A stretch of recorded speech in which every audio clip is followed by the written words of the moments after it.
Hey everyone, welcome back to my channel. Today we're going to dive in the viral resort in Chocolate Hills, the Captain's Peak Garden and Resort. This has been creating a lot of buzz lately, so let's jump right in. Tungkol saan nga ba itong issue na to?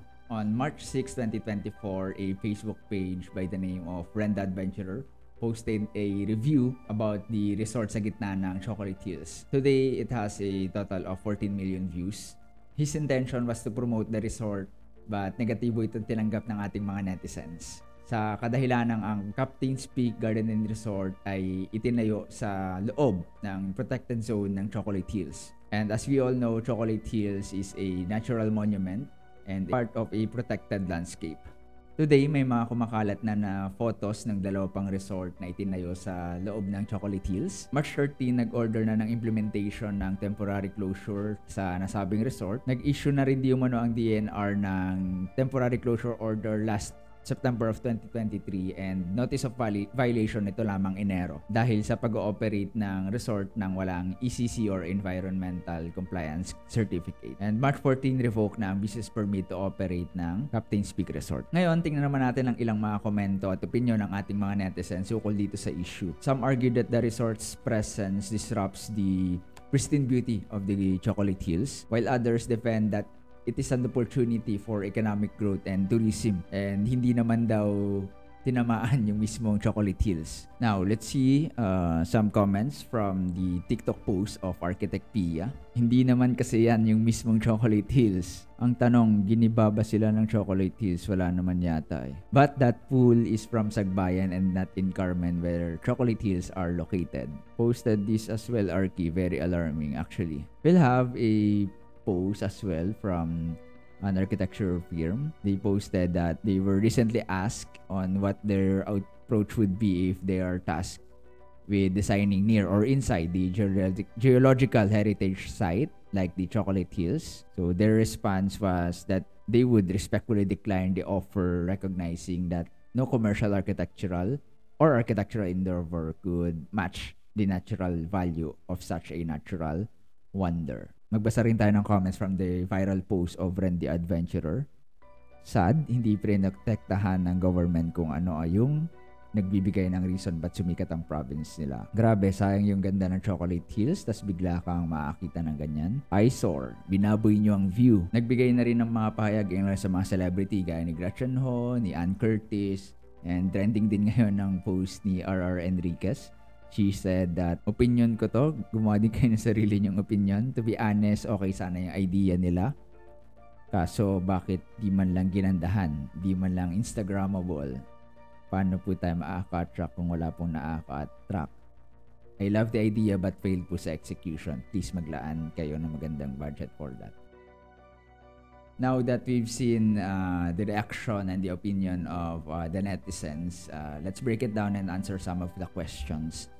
So, pasok ba or included nga ba itong pinagtayuan ng Captain's Peak sa protected zone or yung sinasabing Chocolate Hills? So, as per the Proclamation 1037 series of 1997, kasama ang Sagbayan as a natural monument to protect and maintain its natural beauty. From the title, establishing the 1,776 more or less popularly known as the Chocolate Hills and the areas within, around and surrounding them, located in the municipalities of Carmen, Batuan, and Sagbayan. So included po yung ating municipality. Pero sinasabi rin na pasok din ito sa tinatawag ng multi-zone kaya napayagan ng PAMBI or Protected Area Management Board. Kaya kailangan suriing mabuti ito para malaman kung mabibigyan pa sila ng chance to reopen once ma-comply nila yung Environmental Compliance Certificate. Another thing, let's talk about the environmental impact. Our first point is, wala silang Environmental Compliance Certificate and nabanggit din ni DNR Undersecretary Cuna na meron din silang violation for discharging water without the discharging permit, failure to register as a hazardous waste generator, and failure to get a permit from Natural Water Resource Board for building a well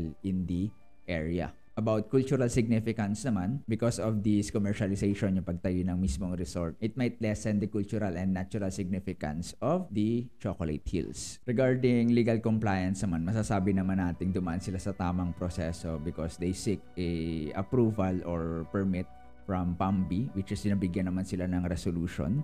Ayun nga lang, hindi nasunod yung ilan sa mga kondisyong na ilahad dito sa resolution na to. Una ay yung pagsunod sa kulay, that color should blend with the color of the environment, no? At pangalawa ay yung pag-secure ng ECC or Environmental Compliance Certificate. Though nabigyan sila ng building permit dahil nga sa resolution na pinasa nila galing sa PAMB, nag-operate pa rin sila for about 3 to 4 years nang wala silang ECC.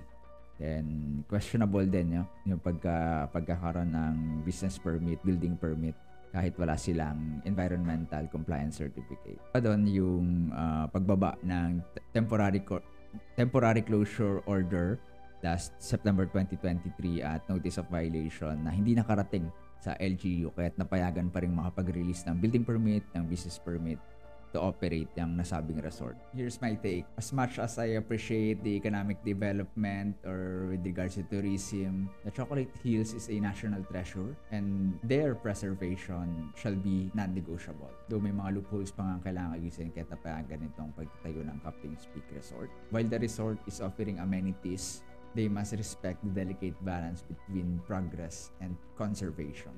Reason number 1 is that the Chocolate Hills is a UNESCO Global Eco Park, the first in the Philippines. Hindi natin pwedeng baliwalain yan. Reason number 2, without the Environmental Compliance Certificate, questionable yung legitimacy ng resort. Reason number 3, we can find a win-win solution naman to we can still promote tourism without damaging the natural resources. Sapat na ba na nakapag-issue ng temporary closure order? Hindi ba dapat chinek din kung sumusunod yung resort? Issue pa dito yung di mo hindi nakapagbigay ng kopya ng temporary closure order at notice of violation sa LGU kaya hindi nila alam. As an architect naman, kung may architectong involved, no?